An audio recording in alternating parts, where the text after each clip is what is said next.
Hello friends, my name is Sumant और आज हम डिस्कस करेंगे बजट एंड इकोनॉमिक सर्वे पे कुछ क्वेश्चंस। ये क्वेश्चंस आपको आगामी यूपीएससी प्रीलिम्स में फ़ायदा करेगा और एसएससी सीजीएल में भी इससे काफ़ी क्वेश्चंस आते हैं इन सर्वे से और बजट से। तो चलिए देखते हैं पहला सवाल। दोस्तों, हमेशा की तरह हमारे जो क्वेश्चन होंगे उसमें मल्टीपल स्टेटमेंट्स होंगे। आपको पता करना होगा कि कौन सा स्टेटमेंट सही है, कौन सा स्टेटमेंट गलत है। तो दोस्तों, अगर हम लोग इस तरह के क्वेश्चन सॉल्व करते हैं तो हम एक सवाल के जरिए जो कई कॉन्सेप्ट हैं उनको हम लोग कवर कर लेते हैं। For example, which among the following can result in demand pull inflation. ये इन्फ्लेशन का एक टाइप होता है दोस्तों, जो कि डिमांड के बढ़ने से क्रिएट होता है। देखिए, डिमांड होती है और सप्लाई होता है। अगर सप्लाई सेम रहे, मतलब कि अगर मार्केट में केवल 10 गुड्स ही हैं और अगर डिमांड बढ़ जाए तो क्या होगा, ये जो गुड्स है इसका रेट बढ़ जाएगा, इसका दाम बढ़ जाएगा। इसे हम लोग कहते हैं डिमांड पुल इन्फ्लेशन। ठीक है, तो देखिए आपको कह रहा है कि अगर हमने सब्सिडी ऑन एलपीजी पर जो सब्सिडी मिलती है आपको, अच्छा ये जो सब्सिडी मिलती है आपको ये किस स्कीम के अंतर्गत मिलती है? आपको ये सब्सिडी मिलती है पहल के अंतर्गत। ठीक है, पहल के अंतर्गत आपको ये जो सब्सिडी होती है वो आपके बैंक अकाउंट में सीधे ट्रांसफ़र करी जाती है। इसे हम लोग कहते हैं direct benefit transfer. Direct benefit transfer, इसमें आपके पास एक बैंक अकाउंट का होना काफ़ी ज़रूरी है। तो अगर सरकार ने सब्सिडी को बढ़ा दिया तो क्या होगा, आपके पास अब ज़्यादा पैसे होंगे। मान लेते हैं कि आपका जो इनकम था वो था 2000 रुपये। ठीक है, 2000 रुपये में से आप 500 रुपये खर्च करते थे सिलेंडर खरीदने के लिए। देखिए, जो सिलेंडर होता है उसका दाम ज़्यादा होता है। मान लेते हैं कि सिलेंडर का दाम है 700 रुपया। 700 रुपये में से सरकार ने 200 रुपये की सब्सिडी दे दी, इसलिए इस सिलेंडर का जो दाम है आपको केवल 500 रुपये देना पड़ रहा है। ठीक है, तो देखिए अब क्या होगा, अगर सरकार है सब्सिडी का जो दाम था वो 200 रुपये से बढ़ा करके उसने 300 रुपये कर दिया, तो क्या होगा, आपको 500 के बजाय केवल 400 देने पड़ेंगे, है ना। पहले आपकी जेब में कितना बचता था, 500 दिया इधर तो आपका बचा 1500 रुपया। जब सरकार ने सब्सिडी बढ़ा दी दोस्तों तो क्या हो गया, अब आपके पास 1500 के बजाय 1600 रुपये बचने लगे, है ना। तो जब सरकार ने सब्सिडी बढ़ाई तो आपके पास पैसे खर्च करने के लिए अब ज़्यादा बचने लगे। आप अब ज़्यादा सामान खरीदेंगे, आप जो डिमांड है उसको इंक्रीज़ करेंगे, तो क्या होगा वहाँ पर डिमांड पुल इन्फ्लेशन होगा। मेरा पहला सही है। अगर फ्यूल प्राइसेस बढ़ जाएं तो क्या होगा, अगर फ्यूल के दाम बढ़ जाएं तो कोई फ्यूल खरीदेगा क्या?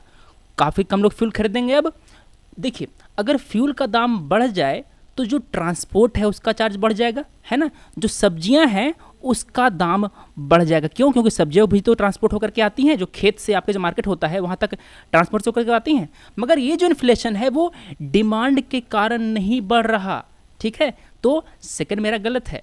डिक्रीज इन इनकम टैक्स, अगर सरकार ने इनकम टैक्स के रेट कम कर दिए तो क्या होगा, आपको अब टैक्स देना होगा कम, आपकी जेब में पैसे बचेंगे अब ज़्यादा, है ना। तो आपके पास पैसे हो गए ज़्यादा तो आप क्या करेंगे, आप डिमांड को इंक्रीज करेंगे और इससे होगा क्या, डिमांड पुल इन्फ्लेशन होगा। मेरा फर्स्ट सही है, मेरा थर्ड सही है। आंसर क्या हुआ, answer is B. 1 and 3 only are correct, क्योंकि दूसरा गलत है। क्यों, मैंने आपको भी एक्सप्लेन किया। ठीक है, चलिए देखते हैं अगला सवाल। Consider the following statements regarding trade facilitation agreement in good. दोस्तों, ये जो ट्रेड फैसिलिटेशन एग्रीमेंट है TFA, ये आपको गुड में भी हो सकता है और ये आपको सर्विसेज में भी हो सकता है। तो देखिए यहाँ पर वर्ड्स पे थोड़ा ध्यान दीजिएगा। यहाँ पर कह रहा है ट्रेड फैसिलिटेशन, ट्रेड को वो फैसिलिटेट करेगा, ट्रेड को वो और आसान बनाएगा। कौन? जो एग्रीमेंट हम साइन करेंगे वो। मान लेते हैं कि इंडिया ने और यूएसए ने एक जो एग्रीमेंट है उसको साइन किया, तो क्या होगा, उस एग्रीमेंट में कुछ बातें लिखी होगी। मान लेते हैं कि दोनों देशों ने ये तय किया कि इंडिया के जो सामान हैं वो यूएस जाने पर उनको एक सर्वेलेंस के थ्रू नहीं पास कराया जाएगा, मतलब कि उनको यूएस मार्केट में इंटर करने के लिए ज़्यादा जद्दोजहद नहीं करनी पड़ेगी। तो क्या होगा, भारत का जो ट्रेड कॉस्ट है, मतलब कि इंडिया से जो माल जा रहा है यूएस में उसको जो भेजने का खर्चा है, देखिए ट्रांसपोर्ट का तो खर्चा जो है वो जो रहेगा वही रहेगा, मगर यूएस में एंट्री करते वक्त जो पैसे खर्च होते थे पेपर डॉक्यूमेंट बनाने में इत्यादि में, वो पैसे कम हो जाएंगे, इसलिए जो ट्रेड का जो कॉस्ट है वो कम हो जाएगा। तो दोस्तों ये होता है ट्रेड फैसिलिटेशन एग्रीमेंट मतलब कि ट्रेड को बढ़ाने के लिए हम लोग एग्रीमेंट साइन करते हैं। अगर हम लोग गुड्स में ट्रेड बढ़ाने के लिए साइन करते हैं तो इसे हम लोग कहते हैं टीएफए इन गुड्स। अगर हम लोग सर्विसेज में ट्रेड बढ़ाने के लिए हम एग्रीमेंट करते हैं तो इसे हम लोग कहते हैं trade facilitation agreement in services. दोस्तों हमारा जो मैन्युफैक्चरिंग सेक्टर है वो उतना डेवलप नहीं है, मगर हमारा जो सर्विस सेक्टर है वो काफ़ी डेवलप्ड है। हमारा जो जीडीपी है, इंडिया का जो जीडीपी है, इसमें सर्विस सेक्टर का योगदान सबसे ज़्यादा है। कितना है आप हमें बताइए। तो देखिए हमारा जो मेन मकसद होता है वो ये होता है कि हम लोग सर्विसेज में इस ट्रेड फैसिलिटी एग्रीमेंट को साइन करें। क्यों? क्योंकि हमारे जो प्रोफेशनल्स हैं, जो हमारे जो आईटी प्रोफेशनल्स हैं, हमारे जो कामगार हैं, जो स्किल्ड लेबरर्स हैं, वो उन कंट्री में जाएंगे, वहाँ पर वो काम करेंगे और वहाँ से हमें वो रेमिटेंस भेजेंगे, फॉरेन एक्सचेंज भेजेंगे, हमें डॉलर भेजेंगे, यूरो भेजेंगे, जो भी होगा वो भेजेंगे। ठीक है। तो देखिए जो टीएफए होगा वो क्यों साइन किया जाता है, इसका कारण क्या है? It aims at relaxing custom rules for a smoother trade flow. अभी मैंने एक्सप्लेन किया कि हम लोग जो कस्टम रूल होगा उसको हम थोड़ा सा रिलैक्स करेंगे। मेरा पहला सही है। It is projected to cut the cost of trade. जी हाँ दोस्तों, हम लोग जो ट्रेड का जो कॉस्ट है, जो पेपर बनाने में जो खर्चा और चाहता है, वो उसको कम किया जाएगा। मेरा सेकंड भी सही है। अब देखिए it has mechanism to safeguard poor farmer from sudden import surge of farm product. ये इस एग्रीमेंट में नहीं कहा गया था, ये हमारे WTO वाले एग्रीमेंट में कहा गया था। मेरा थर्ड है जो गलत। आंसर क्या है? आंसर है बी, 1 और 2 ओनली। तो दोस्तों हमने इन दो क्वेश्चंस के जरिए डिस्कस किया कि डिमांड पुल इन्फ्लेशन क्या होता है, ये कैसे काम करता है, टीएफए इन गुड्स क्या होता है, टीएफए इन सर्विसेज क्या होता है। अगला सवाल देखते हैं हम लोग। दोस्तों हाल में ही आरबीआई एक्ट 1934 को अमेंड किया गया था। इसको अमेंड करके उसमें मॉनेटरी पॉलिसी कमेटी, इसका जो कंपोजिशन होगा, इसका फंक्शन क्या होगा, सब चीज़ बताई गई थी। तो सवाल कह रहा है consider the following statements regarding constitution of the MPC. 3 members from RBI including the RBI governor, 1 deputy governor of RBI and 1 officer of the RBI would be ex officio members of the committee. सही है क्या? जहाँ दोस्तों बिल्कुल सही है। इस MPC में, मॉनेटरी पॉलिसी कमेटी में 6 मेंबर होंगे, 3 होंगे आरबीआई से, 3 होंगे गवर्नमेंट की ओर से। इसको हम डिस्कस करते हैं अभी तुरंत। Another 3 member would be appointed by the RBI governor himself. नहीं, जो आगे के जो 3 मेंबर होंगे ना, उसको सरकार अपॉइंट करेगा। मेरा पहला सही है मगर मेरा दूसरा हो गया गलत। आंसर क्या आया? आंसर आया B, 1 only is the correct option. तो दोस्तों इस आरबीआई एक्ट 1934 को अमेंड करके इसमें प्रोविजन डाली गई कि एक मॉनेटरी पॉलिसी कमेटी होगी। देखिए इसके अमेंडमेंट से पहले हमारी जो गवर्नमेंट थी, हमारा जो आरबीआई था, आरबीआई करता क्या था कि वो अलग अलग चीज़ों को टारगेट करता था। वो ग्रोथ पे भी ध्यान देता था, वो देखता था कि जो इन्फ्लेशन है उसको भी कंट्रोल करना है, और जो चीज़ें हैं जैसे कि एम्प्लॉयमेंट रेट अच्छा होना चाहिए वगैरह वगैरह, इन सब चीज़ों पे उनका ध्यान रहता था। तो होता क्या था कि वो अलग अलग चीज़ों पे कंसंट्रेट करने के चक्कर में, मतलब कि जैक ऑफ ऑल ट्रेड्स बनने के चक्कर में वो किसी पर भी उतना ज़्यादा खास ध्यान नहीं दे पाते थे। तो सरकार ने अब ये डिसाइड किया, आरबीआई ने डिसाइड किया कि अब हम लोग इन्फ्लेशन को टारगेट करेंगे, बाकी सारी चीज़ें भूल जाएंगे। एम्प्लॉयमेंट क्या है, ग्रोथ क्या है, सबको हम भूल जाएंगे, हम बस इन्फ्लेशन को ही कंट्रोल करेंगे। क्यों? क्योंकि बाकी सारी चीज़ें इन्फ्लेशन से ही लिंक्ड होती है। काफ़ी सारे डेवलप्ड कंट्री हैं, उनमें भी वहाँ की जो सेंट्रल बैंक है, उनका जो आरबीआई है, उनका जो आरबीआई होगा, वो भी इन्फ्लेशन टारगेटिंग की पॉलिसी को ही फॉलो करते हैं। तो आरबीआई ने और हमारी केंद्र सरकार ने, सेंट्रल गवर्नमेंट ने एक मॉनेटरी पॉलिसी फ्रेमवर्क को साइन किया था लास्ट ईयर। तो उसमें उन्होंने ये कहा था कि आरबीआई का काम क्या होगा? आरबीआई का काम ये होगा कि इन्फ्लेशन को 4% के आगे और उसके पीछे इतना मेंटेन करना है। मतलब कि 4% +2 और -2, मतलब कि जो इन्फ्लेशन होगा हमारे भारतीय इकोनॉमी में वो 4 + 2 मतलब क्या? 6%, 4 - 2 मतलब क्या? 2%। हमारी इकोनॉमी में जो इन्फ्लेशन होगा वो 2% से 6% के बीच में होना चाहिए। 6% से ऊपर नहीं और 2% से नीचे नहीं। तो देखिए ये जो काम होगा, सरकार ने तो कह दिया कि आपको इतना मेंटेन करना है, 2 से 6% मेंटेन करना है, मगर इस इन्फ्लेशन को मेंटेन करने के लिए जो डिसीजन होगा वो कौन लेगा? वो लेगा हमारा मॉनेटरी पॉलिसी कमेटी। इस टारगेट को अचीव करने का काम किसका होगा?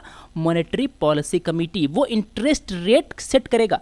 कौन से इंटरेस्ट रेट? लोन वाले क्या? नहीं, रेपो रेट। इसको मैंने डिस्कस किया पिछले वीडियोस में अपने। हमने दोस्तों यूपीएससी के जितने भी क्वेश्चन हैं 1995 से लेकर के पूरा 2016 तक जितने भी क्वेश्चन आए हैं हमारे यूपीएससी प्रीलिम्स में, इकोनॉमी से, पॉलिटी से, ज्योग्राफी से और किससे? आर्ट एंड कल्चर और हिस्ट्री से, सबको हमने डिस्कस किया है। उसका प्लेलिस्ट आपको नीचे डिस्क्रिप्शन में मिल जाएगा। तो इन वीडियोस में हमने जो टॉपिक्स हैं, हमने जो कॉन्सेप्ट है जिस पे यूपीएससी ज़्यादा ध्यान देता है, ज़्यादा पूछता रहता है सवाल, उसको सबको हमने डिस्कस किया है। उसमें रेपो रेट क्या होता है, रिवर्स रेपो रेट क्या होता है, ये सारी चीज़ें हमने डिस्कस की हैं। जो आरबीआई है उसका फंक्शन क्या है, उसे हम लोग क्यों बैंकर्स ऑफ द बैंक कहते हैं, वगैरह वगैरह। तो ये सब चीज़ें होती हैं। जो इंटरेस्ट रेट कौन सेट करेगा? हमारा एमपीसी। और इसमें होते हैं 6 मेंबर। इस कमेटी में 6 मेंबर होते हैं। 3 मेंबर ये होंगे नॉमिनेटेड बाय गवर्नमेंट, और बाकी जो 3 मेंबर होंगे, टोटल हैं 6, 3 को लगाएगी सरकार और 3 को देंगे हमारा आरबीआई। वो आरबीआई से होंगे। कौन कौन? RBI governor, deputy governor of RBI in charge of the monetary policy and an executive director of the RBI. 3 हो गए आरबीआई से, 3 हो गए सरकार की तरफ से, टोटल हो गए 6 मेंबर। तो अभी हमने देखा कि जो पहला लाइन था वो सही था, मगर जो सेकंड स्टेटमेंट है वो गलत है। चूंकि यहाँ पर 6 मेंबर हैं और आरबीआई जो होगा वो, सॉरी, जो आरबीआई गवर्नर होगा वो इस कमेटी का चेयरमैन होगा। कौन होगा? एमपीसी का चेयरमैन कौन होगा? RBI governor. आरबीआई गवर्नर के पास वोटिंग पावर होगी, बस उसके पास वीटो पावर नहीं होगा। मतलब कि अगर कमेटी ये तय करती है कि इंटरेस्ट रेट, मतलब मेरा जो रिपो रेट है वो 6 पॉइंट समथिंग होना चाहिए, तो उसको हमारा आरबीआई गवर्नर वीटो नहीं कर सकता, अकेले उसको वीटो नहीं कर सकता। जो डिसीजन लिया जाएगा वो मेजॉरिटी वोटिंग से लिया जाएगा। हर मेंबर के पास 1 वोट होगा। तो दोस्तों, जब हमने इस क्वेश्चन को सॉल्व करने के लिए एमपीसी के बारे में समझा, हमने आरबीआई का फंक्शन वगैरह देखा, तो अब इस सवाल को सॉल्व करने के बाद एमपीसी के आजू बाजू जितने भी क्वेश्चन आएंगे, ये है एमपीसी, इसके आजू बाजू से जितने भी क्वेश्चन आएंगे सबको आप सॉल्व कर सकते हैं। फॉर एग्जांपल, एमपीसी का कंपोजिशन कितना होगा, एमपीसी में जो इसके जो मेंबर होंगे वो कौन कौन होंगे, कितने मेंबर होंगे, आरबीआई गवर्नर का उसमें रोल क्या है, क्या उसके पास वीटो पावर है या नहीं, हर मेंबर को कितना वोट दिया गया है। तो दोस्तों, इसीलिए हम लोग मल्टीपल स्टेटमेंट वाले सवाल सॉल्व करते हैं एसएससी, एसबीआई और आईबीपीएस एग्जाम के लिए भी। क्यों? क्योंकि हम लोग एक सवाल को सॉल्व करके कई जो चीज़ें होती हैं उसको सीखते हैं। मेरा आंसर क्या है? मेरा आंसर है 1 ओनली। आपको ये बताओ, ध्यान देना है कि जनरली क्वेश्चन आएगा एग्जाम में कि हमारा जो इन्फ्लेशन रेंज है वो कितना होगा। क्या कहना है आपको? 2% से 6% के बीच में ये भी क्वेश्चन आ सकता है। चलिए देखते हैं अगला सवाल अब। Which of the following statements is true regarding the short-term impact of demonetization on the interest rate? दोस्तों, हमारी इकोनॉमी में जो 500 के और 1000 के नोट्स को डिमोनेटाइज कर दिया था, इसको लीगल टेंडर होने से वंचित कर दिया गया था। मतलब कि अगर आप 500 के और 1000 के नोट किसी को देंगे तो वो फ्री हैं कि वो आपसे ये नोट एक्सेप्ट ना करे। दोस्तों, ये लीगल टेंडर क्यों कहा जाता है? ये लीगल टेंडर इसलिए है क्योंकि अगर आपको कुछ पेमेंट करना है, मान लेते हैं कि आपने एक जीन्स खरीदी, इस जीन्स का दाम है 2000 रुपया। 2000 रुपये पे करने के लिए अगर आपने उन्हें 500 के नोट दिए और ये नोट अगर लीगल टेंडर है तो ये जो दुकानदार होगा वो आपसे 500 के नोट लेगा ही लेगा, वो उसे रिजेक्ट नहीं कर सकता, वो इसको इनकार नहीं कर सकता। अगर ऐसा करेगा तो उस पर कुछ प्रोसीडिंग हो सकती हैं, यह हमारे कानून में लिखा गया है। तो देखिए, जो डिमोनेटाइजेशन किया गया था उसका शॉर्ट टर्म इम्पैक्ट क्या था? इंटरेस्ट रेट्स पे, जो बैंक जो चार्ज कर रहे हैं इंटरेस्ट रेट, उस पर इम्पैक्ट क्या पड़ा? Interest rate on deposit, loan and government securities declined, cash increased sharply, return of currency reduced the central bank's deposit liability to the commercial bank but increased its cash liability, all of the above. तो दोस्तों, इनमें से पूछ रहा है कि interest rate पर क्या प्रभाव पड़ेगा। देखिए क्या हुआ, यह है बैंक, यह है हमारी गरीब जनता। जब ये रुपए डिमोनेटाइज किए गए तो सरकार ने क्या कहा आपसे? सरकार ने आपसे ये कहा कि आप दौड़िए और इस पैसे को 500 के और 1000 के जो आपके जो नोट्स हैं उसको जाकर के आप बैंक में जमा कीजिए। आपने क्या किया? आपने सेम काम किया, आपने ये सब पैसे जाकर के आपने बैंक में जमा कर दिए। बैंक के पास अब डिपॉजिट हो गया ज़्यादा। क्या हो गया? डिपॉजिट हो गया ज़्यादा। तो इसका जो कॉस्ट ऑफ फंड है, मतलब बैंक जो फंड मोबिलाइज कर रहा है उसका जो कॉस्ट है वो कम हो गया। ठीक है, तो देखिए क्या होगा, इस कारण से बैंक जो आपसे जो इंटरेस्ट रेट चार्ज कर रहा है अपने लोन्स पर वो क्या होगा, वो कम हो जाएगा। कई बैंकों ने तो यहाँ तक कि जो डिपॉजिट है उस पर भी इंटरेस्ट रेट कम कर दिया था। तो जो डिपॉजिट हैं, जो लोन है, उन पर जो इंटरेस्ट रेट होगा वो डिक्लाइन कर जाएगा। मेरा पहला स्टेटमेंट सही है। चलिए देखते हैं अगला सवाल। विच of the following statements is true regarding the short term and long term impact of demonetisation on tax collection? किस पर टैक्स कलेक्शन पे इम्पैक्ट किया है, आप ये बताइए। At first the income tax rose because of increase disclosure, but in the long run indirect and corporate tax could decline to the extent growth slows. सही है क्या? जी हाँ दोस्तों, ये बिल्कुल सही है। देखिए, सरकार ने एक स्कीम लॉन्च की थी जिसमें आपने जो इलीगली पैसा कमाया है, आपकी जो अनअकाउंटेड मनी है उसको आप डिस्क्लोज कर सकते हैं सरकार के सामने। अगर आप डिस्क्लोज करेंगे उस मनी को तो आप पर जो इनकम टैक्स होगा वो आपको देना पड़ेगा, प्लस कुछ पेनल्टी होंगी वो आप देंगे। तो जो इनकम टैक्स रिटर्न है वो बढ़ गए। क्यों? क्योंकि वहाँ पर डिस्क्लोजर है जो बढ़ गया। मेरा पहला है सही। Payments to local bodies increased because demonetise note remain legal tender for tax payment. जी हाँ दोस्तों, ये सही है, मेरा सेकंड सही है। Over the long run tax should increase as formalisation expand and compliance improves. दोस्तों देखिए, फॉर्मुलाइजेशन क्या होता है? फॉर्मुलाइजेशन का मतलब ये होता है कि जो ब्लैक इकोनॉमी है उसका जो एक्सटेंट है वो घटेगा, आपका जो सारा जो ट्रांजैक्शन होगा वो ऑनलाइन होगा, प्लस अब आप अपनी इनकम को ज़्यादा छुपा नहीं सकते, आपको चीज़ें डिस्क्लोज करनी होगी। आपने जो पैसे छुपाए थे ना 500 के और जो नोट थे 1000 रुपये के, उसको आपको सरकार के सामने लाने पड़ेगा। सरकार को दीजिए चाहे आप बैंक को दीजिए। तो जो फॉर्मुलाइजेशन है वो बढ़ी और जो कंप्लायंस है वो इम्प्रूव हुआ। जो लोग हैं जो टैक्स पहले पे नहीं करते थे वो अब टैक्स पे करने लगे। इसलिए क्या होगा, जो टैक्स होगा, जो टैक्स में जो अमाउंट मिलेगा सरकार को वो बढ़ेगा। मेरा थर्ड भी सही आंसर क्या है? मेरा 1, 2 and 3 D all are correct. Economic survey में एक टर्म यूज़ किया गया है 4 C's। ये 4 C क्या है? C 4 C क्या है? Court, CVC, CBI, CAG। CC, CVC, CBI, CAG या CIC, CVC, CBI, CAG या ऑल ऑफ द एबव क्या है? तो दोस्तों इसका आंसर है C for courts, C for CVC central vigilance commission, C for CBI and C for CAG. दोस्तों हमारे जो बैंक हैं वो अभी क्या कर रहे हैं? वो NPA से पीड़ित हैं, नॉन परफॉर्मिंग एसेट से पीड़ित हैं। इस एसेट को वो रिकवर नहीं कर पा रहे। तो दोस्तों सरकार का ये मानना है कि जितना संभव हो सके, देखिए पैसे तो फंस गए हैं गए, तो हमारा ये होना चाहिए मकसद कि जितने पैसे फंसे हैं उनमें से ज़्यादा रिकवर हो जाएं। तो जो बैंक हैं उनको उन लोगों से डील करना पड़ता है जिन्होंने लोन लिया और लोन खा गए। तो अगर बैंक इन लोगों से डील करती है और डील अगर बैंक के लिए फेवरेबल नहीं होता तो क्या होगा? कुछ लोग जाकर के कोर्ट में उनके खिलाफ जो केस फाइल कर देंगे, कुछ लोग CVC से में जाकर गुहार लगाएंगे और CVC उन पर निगरानी करेगा, उन पे केस जो हुआ है उन पे जो एलिगेशन लगाई गई हैं उनमें उनकी करेगा इंक्वायरी। जो CBI है वो भी ये काम करेगा और कैग भी अपनी ऑडिट में ये दिखाएगा कि हमारे जो बैंक हैं वो अपना प्रॉफिट मेंटेन करने में सफल नहीं हो पाए। तो इन 4 C की वजह से, कोर्ट, CVC, CBI और CG की वजह से हमारे जो बैंक ऑफिशियल हैं वो उन लोन लेने वाले व्यक्ति से डील करने में थोड़ा हिचकिचा रहे हैं। वो सोच रहे हैं कि अगर हम डील कर भी लें तो बाद में हम पर यह इल्ज़ाम लगाया जाएगा कि आपने उन लोगों से हाथ मिला लिया, आपने उनको ज़्यादा फेवरेबल कंडीशंस दे दी, बैंक को आपने नुकसान कराया और उन लोगों को आपने फ़ायदा पहुंचाया जो कि लोन लिए थे। दोस्तों इसी कारण से हमारे जो पब्लिक सेक्टर बैंक है they are reluctant to take decision to write down loans for fear of being seen as favouring corporate interest and hence becoming the target of reference institution, the so called 4 C's। This encourage evergreening of loan. देखिए ये क्या होता है कि आपने loan लिया तो आपको, अगर आप लोन पे नहीं कर रहे तो बैंक करती क्या है कि आपको, देखिए आपने लगाया बिजनेस, बिजनेस को चलाने के लिए लिया आपने लोन, आपका बिजनेस सही से नहीं चल रहा, आप उस लोन को पे नहीं कर पा रहे, तो बैंक करते क्या है कि आपको कुछ और लोन देते हैं ताकि आपका बिजनेस और चलने लगे, मतलब कि आपका जो बिजनेस है वो शुरू हो जाए, ढंग से चले। तो अब क्या होगा, अगर आपका बिजनेस चल गया तो जो लोन आपने पहले लिया था उसको पे कर देंगे, और जो आपने जो लोन नया लिया है उसको भी आप पे कर देंगे।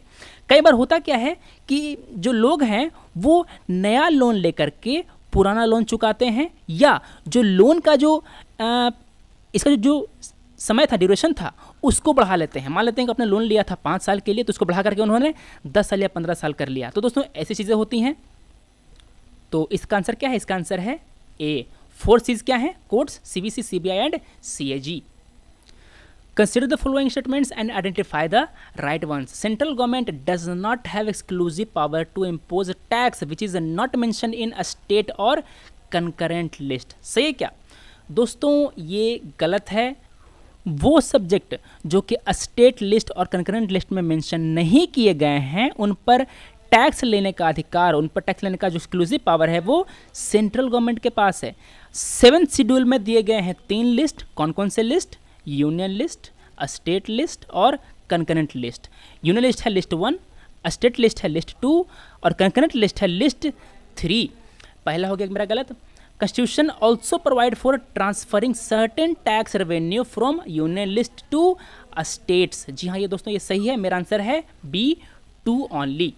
The tax levied on interstate trade of goods is what? ये है central sales tax. The tax levied on interstate trade of goods is the central sales tax बताया मैंने।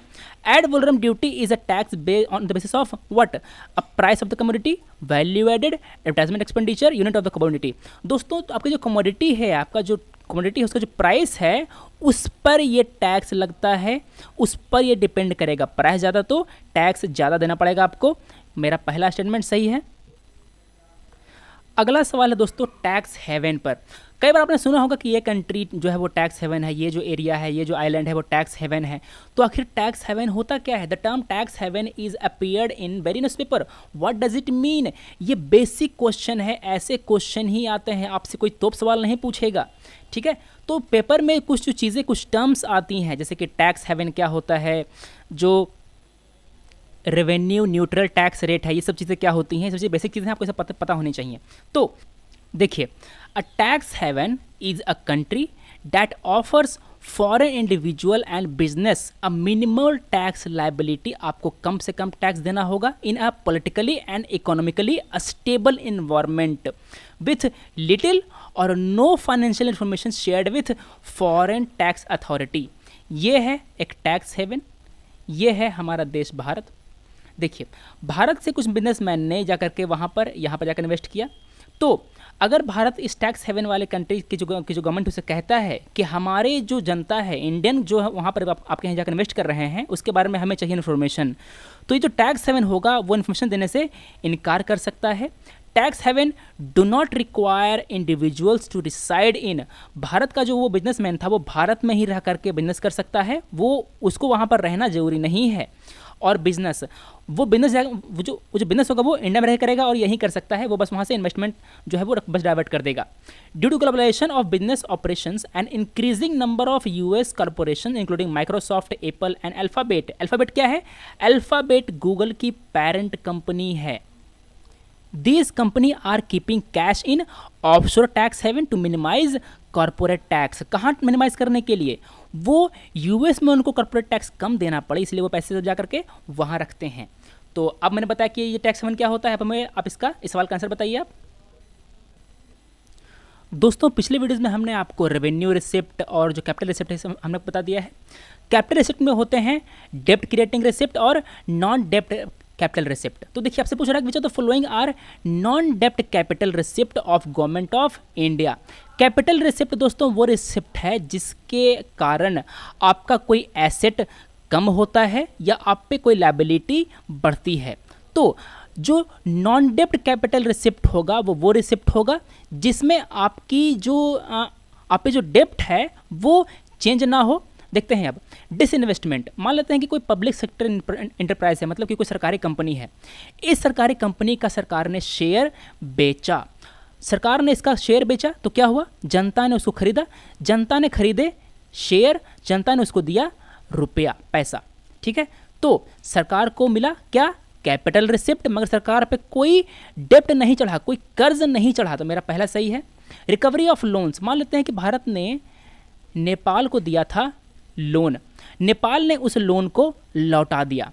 तो जो लोन होता है दोस्तों वो होता है किसी भी इंस्टीट्यूशन का एसेट। क्या होता है, इंडिया का एसेट था वो लोन जो उसने नेपाल को दिया था। जब नेपाल ने उस एसेट को लौटा दिया, मतलब उस लोन को जब लौटा दिया, तो क्या हो गया, भारत का एसेट कम हो गया, मगर भारत पे कोई लोन क्रिएट नहीं हुआ, कोई डेब्ट क्रिएट नहीं हुआ। तो मेरा सेकंड भी सही है। पब्लिक अकाउंट रिसिप्ट, मान लेते हैं कि भारत सरकार ने किसी विदेशी बैंक से या किसी विदेशी इंस्टीट्यूशन से कर्ज लिया, वो जो पैसा जाएगा वो कहाँ रखाएगा, वो जाकर रखाएगा पब्लिक अकाउंट में। तो इससे क्या हुआ, वहाँ पर जो सरकार है उस पर कर्जा बढ़ा, उस पर डेप्ट बढ़ा। ये हमारे नॉन डेप्ट कैपिटल रिसिप्ट के अंतर्गत नहीं आएगा, मेरा 3 गलत है। सरकार शॉर्ट टर्म मनी को अरेंज करती है, क्या करके, ट्रेजरी बिल इशू करके। कितना, short term money, long term नहीं, शॉर्ट टर्म के लिए आपको मनी अरेंज करना हो तो सरकार करना होगा, उनको ट्रेजरी बिल इशू करना होगा। इससे सरकार पर जो कर्ज है वो बढ़ेगा। ये नॉन डेप्ट के अंतर्गत नहीं आएगा, मेरा 4 भी गलत हो गया। मेरा आंसर क्या है, मेरा आंसर है 1 और 2, B is the right answer.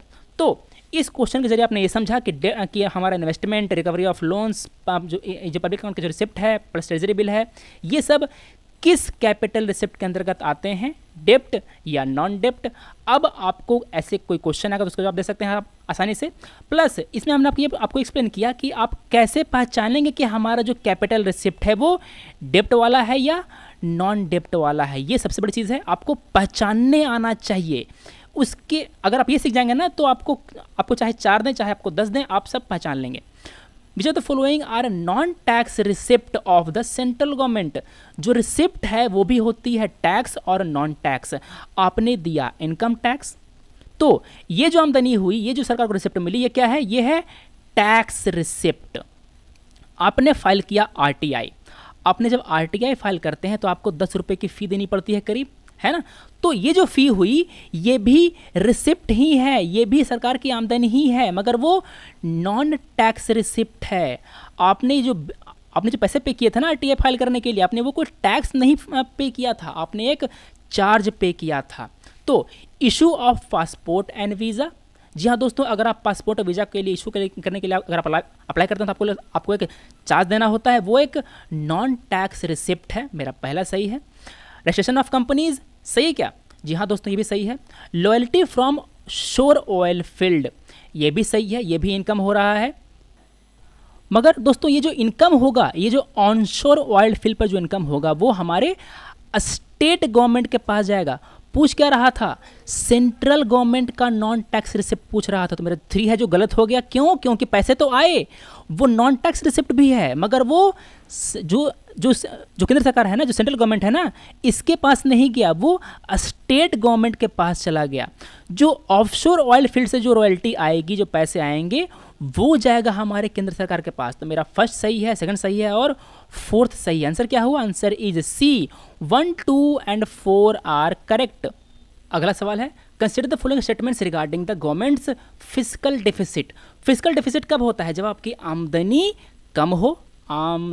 कम हो और जो खर्चा है वो ज़्यादा हो, ठीक है। तो देखिए क्या होगा, हमारी आमदनी है 50 रुपये, खर्चा है हमारा 90 रुपये, गैप कितने का हुआ, गैप हुआ 40 रुपये का। 40 रुपये सरकार कहीं से भी लेकर के आएगी, चाहे वो जनता से लोन ले, चाहे वो किसी बैंक से लोन ले या किसी बाहरी सरकारी गवर्नमेंट से, बाहरी सरकारी इंस्टीट्यूशन जैसे कि IMF, वर्ल्ड बैंक वगैरह, इन सब से लोन ले, और लोन लेकर के वो अपना जो गैप है इसको फिल करेगी। इट मे बी इन्फ्लेशनरी, अगर सरकार ने ये जो गैप है उसको फिल किया तो क्या होगा, क्या हमारे यहाँ इन्फ्लेशन आएगा? जी हाँ दोस्तों आएगा। क्यों आएगा? क्योंकि हमारे इकोनॉमी में जो मनी सप्लाई है वो बढ़ रहा है। क्या हो रहा है? मनी सप्लाई बढ़ रहा है। It may not be inflationary, जी हाँ दोस्तों ये भी सही है। अगर हमने पैसा जो लोन है वो अगर उसको हमने अपनी इकोनॉमी में से ही लिया है, इसको आप देखिए समझिए, ये है हमारा इंसान और इसके हैं एक पॉकेट यहाँ पे, इसका ये पैंट है, इसके पैंट में एक पॉकेट है यहाँ पर, एक पॉकेट है यहाँ पे। ये हमारी इकोनॉमी है। अगर सरकार ने, ये है सरकार, इसका पॉकेट ऊपर है, अगर सरकार ने अपने इस पॉकेट में से, जो जनता है इसके पॉकेट में से जो पैसा निकाल करके डाल लिया अपनी पॉकेट में, जो गैप है उसको भर दिया, तो हमारी इकॉनमी में जो मनी सप्लाई है वो बढ़ा क्या? जी नहीं दोस्तों, हमारी इकॉनमी में जितना मनी सप्लाई था वो पहले के इतना ही रहा। ये जो फिजिकल डिफिसिट होगा वो इन्फ्लेशनरी नहीं होगा। मगर मान लेते हैं कि ये है यूएस का भी सरकार होगी, वहाँ भी जनता होगा, है ना। अगर इसके पॉकेट का माल हमने यहाँ पर लाया, अगर सरकार ने यूएस से कुछ लोन उठा करके लाया, तो क्या होगा? हमारे इकॉनमी में जो मनी सप्लाई है वो बढ़ेगा, हमारे यहाँ इन्फ्लेशन आएगा। तो अगर हम कहते हैं कि इट मे बी इन्फ्लेशनरी, इसका मतलब क्या है? इसका मतलब ये है कि सरकार या तो पैसे छाप के इस गैप को पूरा कर रही है।